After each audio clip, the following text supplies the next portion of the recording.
আমাদের আনন্দে থাকার প্রয়োজন, তাই বোধ করলাম। সুস্থ থাকতে গেলে আনন্দে থাকতে হবে। তো আনন্দ কেন থাকবো? কারণ আমার অস্তিত্ব চায় আনন্দে থাকতে, আমার জীবন চায় আনন্দে থাকতে। কোনো না কোনো উপকরণ খুঁজে নিই যেখানে আনন্দ পাওয়া যায়। খেয়ে আনন্দ, খাইয়ে আনন্দ, নেচে আনন্দ, নাচ দেখিয়ে আনন্দ, নাচ দেখে আনন্দ, গান গেয়ে আনন্দ পাচ্ছে কেউ, গান শুনে কেউ আনন্দ পাচ্ছে, মেলায় গিয়ে আনন্দ পাচ্ছে কেউ, মেলায় বিক্রি করে আনন্দ পাচ্ছে। তা আনন্দ খুঁজে নিই আমরা, আনন্দটা খুঁজে নিই, কারণ আমাদের অস্তিত্ব চায় আনন্দে থাকতে, আমাদের সত্তা চায় আনন্দে থাকতে। আর কি চাই?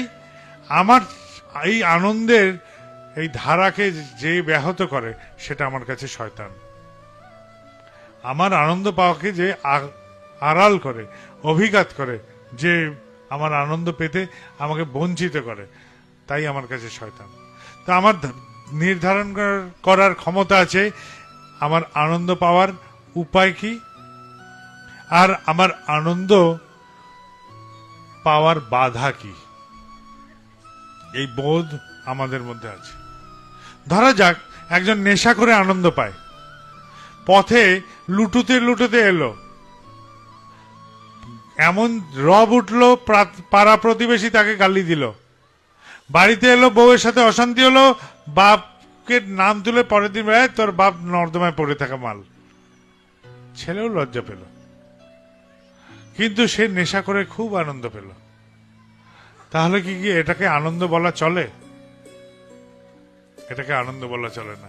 সে একা আনন্দ পাচ্ছে, অথচ সেই আনন্দে আর কেউ সামিল হতে পারছে না,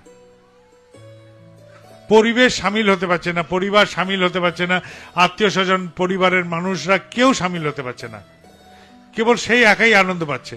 এই রকম আনন্দ, এটাকে আনন্দ বলে না।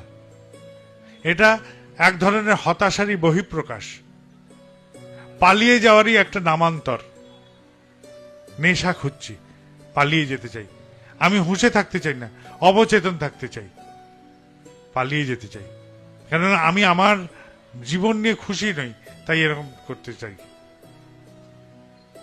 চেষ্টা করতে হয় এই ধরনের আনন্দ যেটা ব্যক্তিগত, শুধু আমারই আনন্দ আর সবারই নিরানন্দ, এইসব আনন্দ থেকে দূর থাকে। আমার আনন্দ যেন সার্বিক আনন্দ হয়। সেই জন্য বলছি আমাদের সত্তা বা অস্তিত্ব চায় আনন্দে থাকতে। এবার আনন্দে কি করে থাকি? আমার বউ আমার কথা শোনে না, সে টিভি নিয়ে ব্যস্ত, আমি খিদেতে ব্যস্ত হয়ে মোবাইলে কথা বলছি। আমার ছেলে পুলে, ভাই বন্ধু, জগাই মাথায় যারা এক বাড়ির ছাদে থাকি, সবাই বিচ্ছিন্ন দ্বীপের মতন বাস করছে। কেউ কারোর নই, কেউ কারোর দিকে তাকানোর ফুরসত নেই, জিজ্ঞেস করার ফুরসত নেই, মা তোমার হাতে ফসকার দাগ দেখছি, ওটা কি থেকে হলো? মেয়ে জিজ্ঞেস করছে না, মা ওষুধটা লাগিয়ে দি দাও। বাপ কোমর ধরে দাঁড়িয়ে আছে আর মাঝে মাঝে এরকম করে টিপছে, বাড়িতে কেউ জিজ্ঞেস করার নেই তোমার কোমরে কিসের ব্যথা, ওষুধ লাগিয়ে দেব, এইটা জিজ্ঞেস করার লোক নেই। এই যে একই পরিবারের মধ্যে বিচ্ছিন্ন হয়ে বসবাস, এই পরিবারের মধ্যে থেকে আমি কি ভালো পেতে পারি? কিছুই না। ছেলেকে জিজ্ঞেস করতে ভয় পায় মা, হ্যাঁ রে বাছা, তোর মুখ দিয়ে এরকম পচা গন্ধ বেরোচ্ছে, তুই কি নেশা করে আসছিস? বাপ ভয় পাচ্ছে, মেয়েকে জিজ্ঞেস করতে, এই তোর রোজ টিউশনি ফিরে আসতে দেরি হচ্ছে কেন? জিজ্ঞেস করছি না, সবাই চুপ, কেউ কাউকে জিজ্ঞেস করবো না। এক বাড়িতে থাকি, এক আত্মীয় স্বজন, এক পরিবার বলছি আমরা, অথচ চুপ, কেউ কারোর খবর রাখি না, একদম নিজেকে নিয়ে মগ্ন। আমার খাওয়াটি হলে হবে, আমার শোয়াটি হলে হবে, আমার জীবনটুকু আনন্দে থাকলে হবে, আমি যা চাইছি সেটুকু পেলেই হলো। কি করে কি হবে তা জানি না। এক পরিবারে বলি, অথচ একসাথে থাকা হয়, অথচ একভাবে ভাব বিনিময় করতে পারি না। এইরকম যদি পরিস্থিতি হয়, তাহলে এই পরিবার কি কল্যাণ করবে সমাজের? তাই বলি, সবার আগে পরিবারের প্রত্যেকটা সদস্য একসাথে সময় কাটান, কিছু না, রাত্রেবেলা একসাথে ভোজন করুন, আর সারা দিনের যত গল্প আছে উজাড় করা সেগুলো উজাড় করুন, মন খুলবে।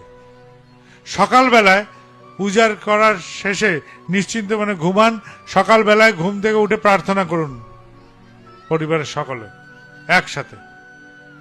ঐক্যতান তৈরি হবে পরিবারে, আর এই ঐক্যতান যখন তৈরি হবে তখন এই পরিবার দিয়ে সমাজের কোনো মঙ্গল হবে। মত মাথাতে একটি হয়ে দুটি